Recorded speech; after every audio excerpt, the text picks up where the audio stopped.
so it ended. A tale that began with my own ill-fated attempt to rid the world of the Godwoken.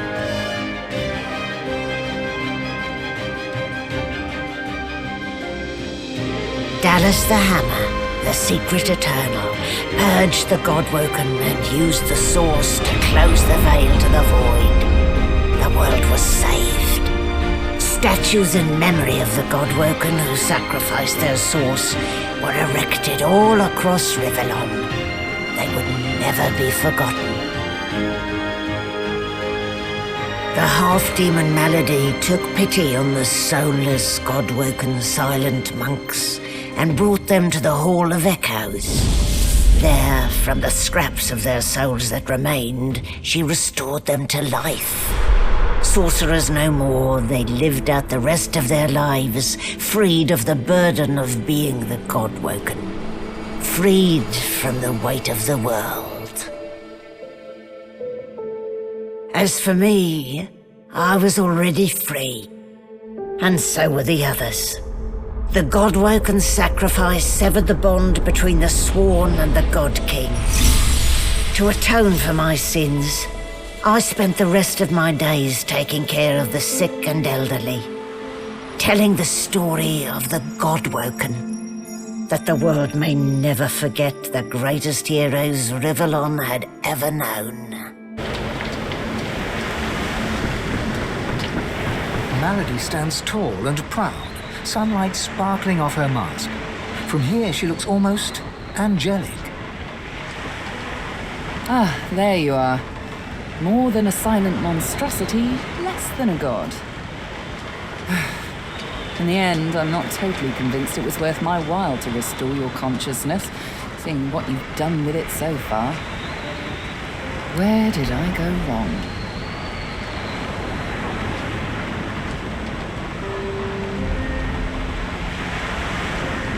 Unfortunately for me, I've grown rather fond of you.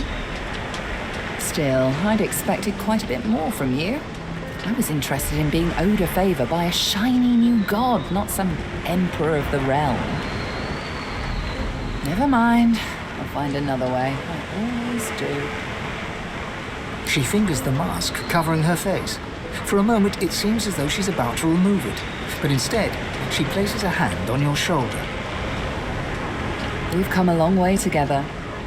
I did my best by you all the way. Sacrificed much. And I'd have given even more to see you fulfill your destiny. She looks you up and down. I guess this will have to do. Take a moment, why don't you? Relax. Enjoy.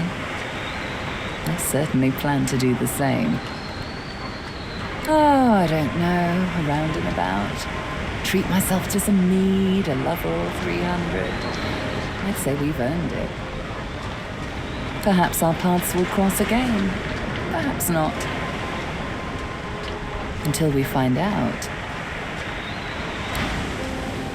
If you'll excuse me, darling, I have quite a bit of planning to do. Well, well, look what the cat dragged in. A silent monk. At least that's what you'd be if it weren't for Malady. Like I would about the return of the codpiece, that it's highly unfashionable. The man's a man, all too prone to the weaknesses of the heart. We've seen the results of his errors firsthand. I give it a week before he errs anew.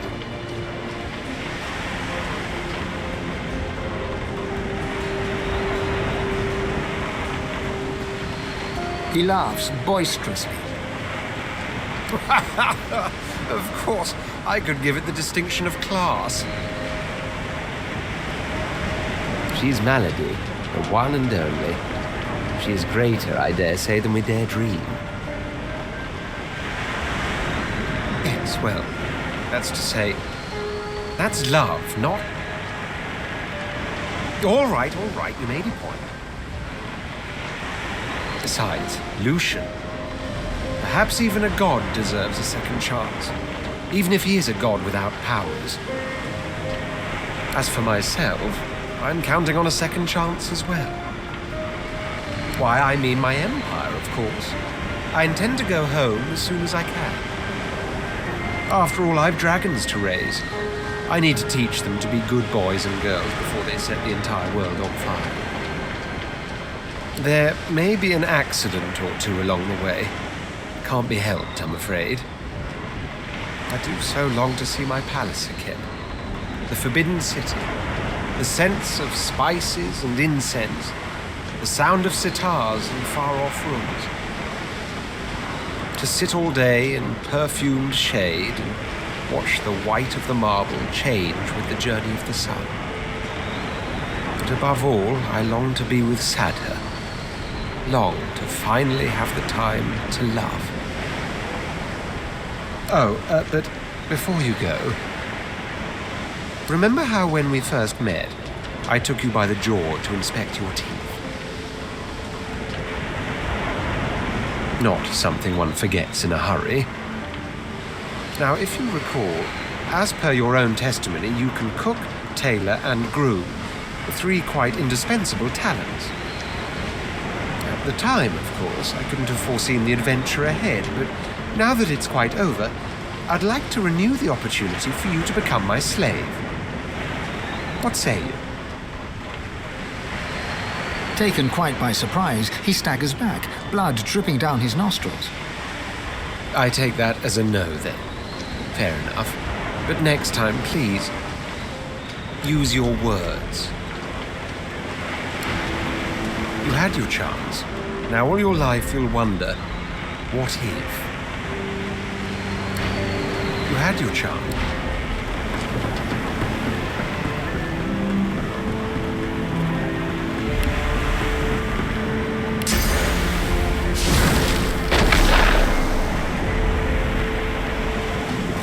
Beast brushes detritus from his beard, sand, skin, and whatever else might have accumulated there. He takes a deep breath when he sees you. I never thought I'd be smelling the sea breeze again. Figured we'd all be shuffling around as silent monks right now, so the air seems extra sweet, if you get what I'm saying. More malady magicalness, I'm guessing. Beast pulls your hand to his hairy cheek, and you caress it until he giggles and cringes from the tickle. You've meant so much.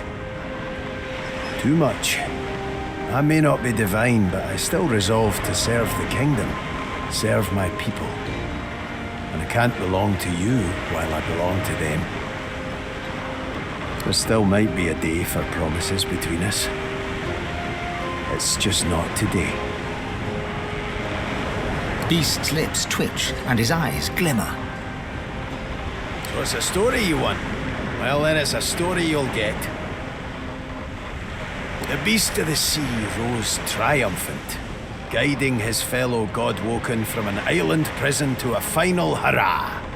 He boarded the Lady Vengeance, now inexplicably whole due to magic a beast could never understand, and returned to his homeland. Then began the process of rebuilding, restoring trust, handing out hope, serving his people. Guess that one doesn't really end with a bang. But that's all right. You know, it's a work in progress. Hey, up there!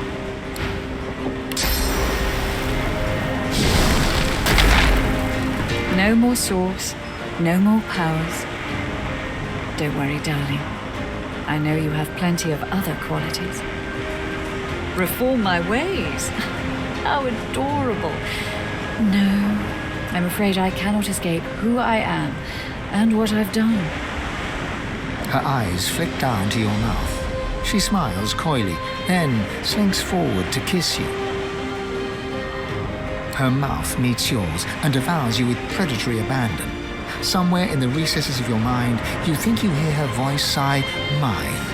But then the kiss ends. Something to remember me by, darling. Who knows?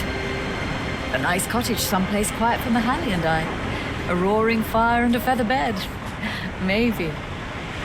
Maybe. But a girl needs some fun, doesn't she?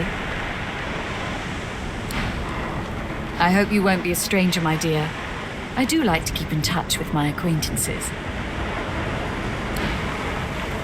Are you okay? You don't look okay.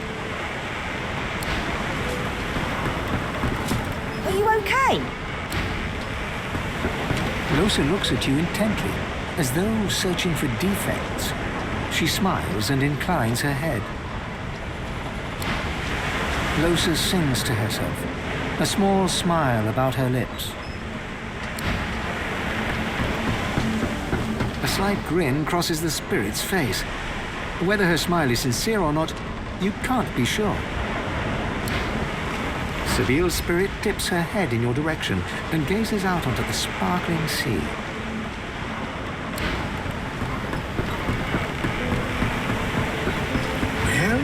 Well, Quackers, look who finally graced us with their presence. I suppose some thanks are in order. What? No, you should be thanking me. I just saved the world from the Great Acorn. You're welcome, by the way. Honestly, Quackers, some creatures have no sense of perspective. A huge grin slowly spreads across the squirrel's small face. Of course, had you not stopped this God King and his lackeys, there would have been very little left for me to save, so... The cat moves forward, twisting around your legs and filling air with the sound of dry, dusty purring. Ah, Quackers! Please, have a little decorum.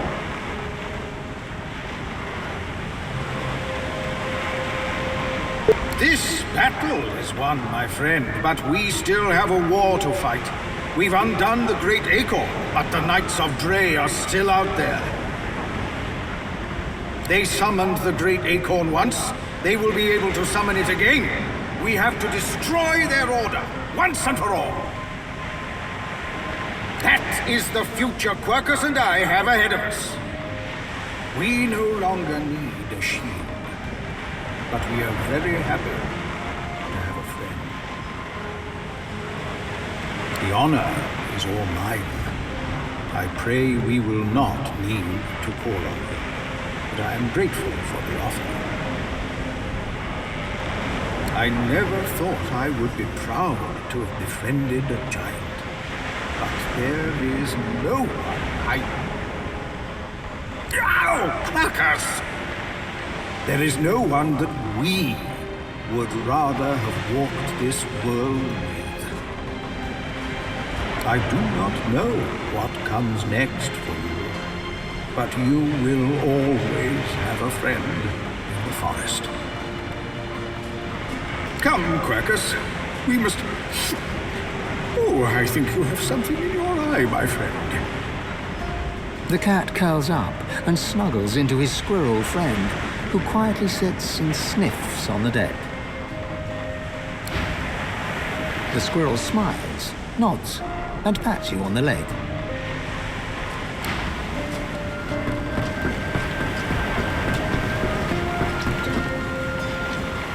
Ah, the betrayer.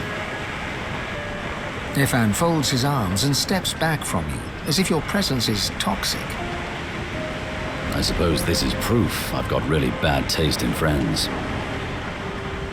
After all that we've been through since Fort Joy, after all that, to end up with Lucian once more, to settle for abject corruption over change. He fixes you with a steely gaze, eyes burnished and shining like pebbles of hatred.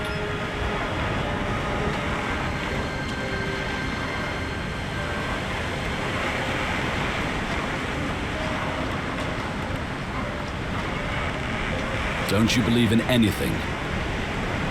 A better world was there for the taking, and you threw it away. I intend to spend the remainder of my days seeking to undo what you have done. It may not be possible, when did that ever stop me before? Ifan pauses, as if about to say something else, then shakes his head. With one last nod, he whistles up his soul wolf and lopes off.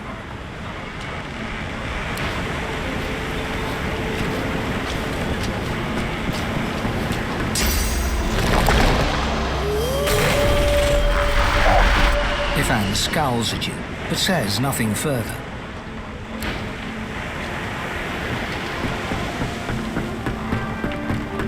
I suppose it's time for me to explore a new form of eternity. It gives me almost as much pleasure to speak to you as it does to be whole again.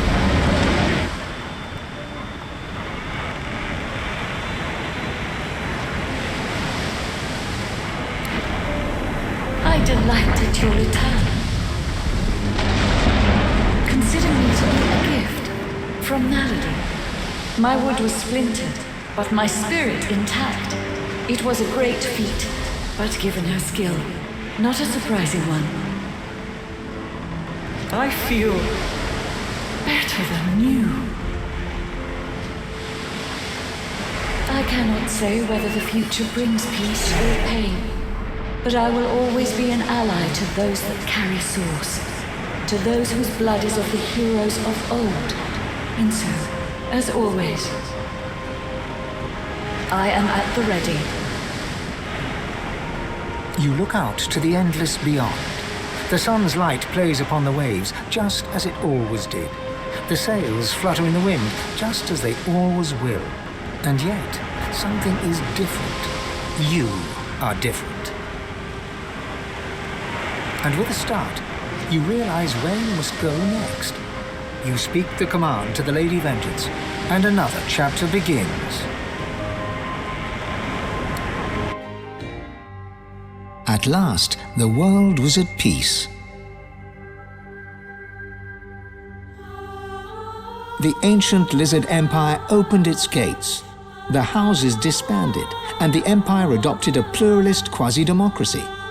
Anyone could vote for whoever they pleased, as long as the House of Shadows approved.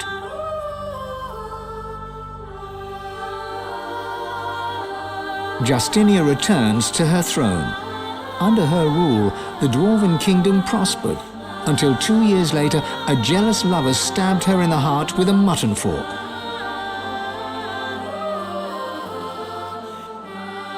Lucian made amends to the elves. He gave them lands and vast riches from the coffers of the old divine order. But the elves never forgave him. They would not trust humans again.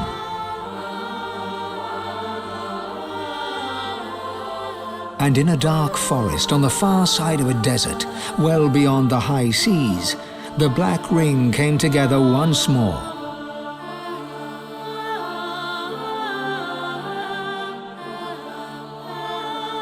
The island of Fort Joy, the old redoute of the Source King Brachus Rex, was turned over to the people of Driftwood to use as they wished.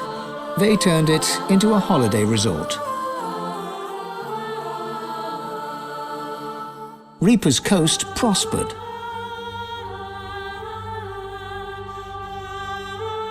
The fisheries returned, and the fertile farmlands produced the greatest harvests the surviving farmers had ever seen.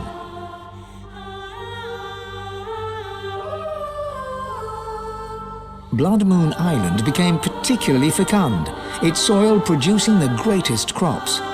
A particularly crimson-fleshed orange grown on the island became a delicacy across half the world.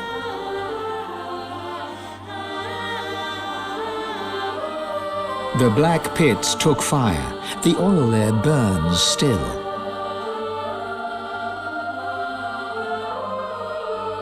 Driftwood became a center of industry, trade, and transport.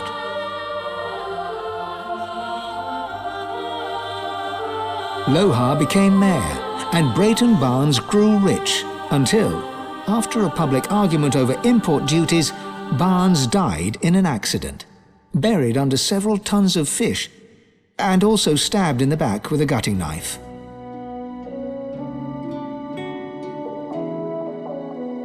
Your lizard lover finally returned to the ancient Lizard Empire, there to found the newest and most popular of all the houses, the House of Love. After a long and harrowing journey, Lovric the waiter arrived in Sicile, where he opened a tavern. The meaty stew became famed almost as much for its food as it was for its greasy, abusive owner.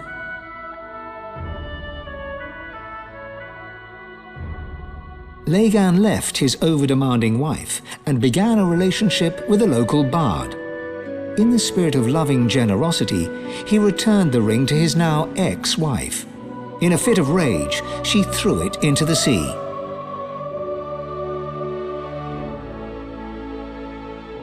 The nameless isle had vanished.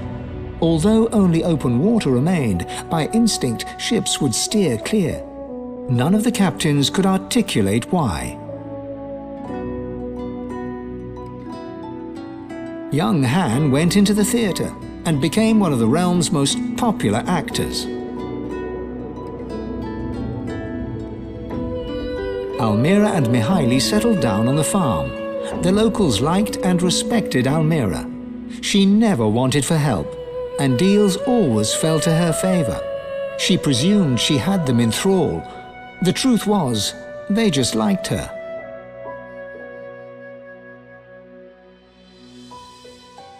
With no new divine, Malady found herself in a predicament. She had an important problem to solve, but no ally strong enough to call upon, and so her search continued. Ahu the wizard became one of Lucien's most trusted advisors once more. He always knew that something had changed in the divine. He never discovered what that was, or if he did, he never said a word.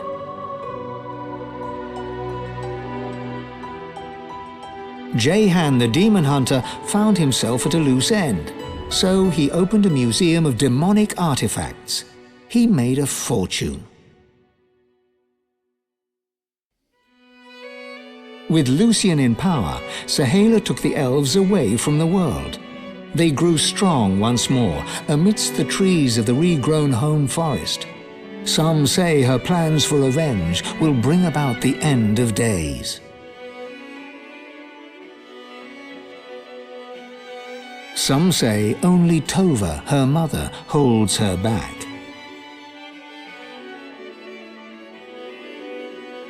Lucien returned as divine, united the races, and became Lord Emperor of all Rivellon. Only Dallis knew that he was entirely powerless. Dallis and you.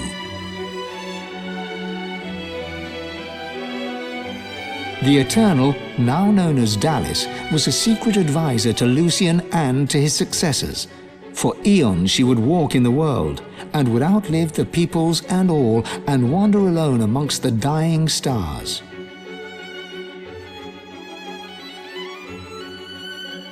The Beast of the Sea returned to the Dwarven Kingdom, not as a rebel, but as a lawmaker. Merciful and wise, he led the dwarves into an age of prosperity. His grave looks out over the sea.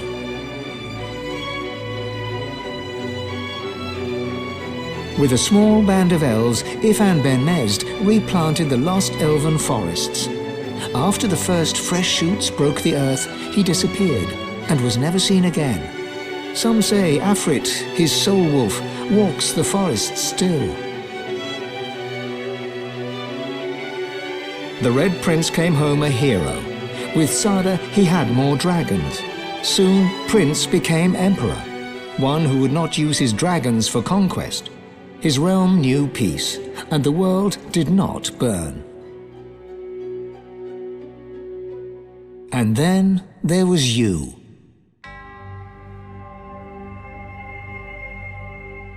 You returned to the world as one more dwarf among many. Your future was yours to decide.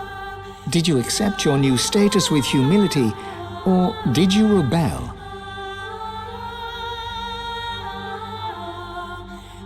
Only you know the truth.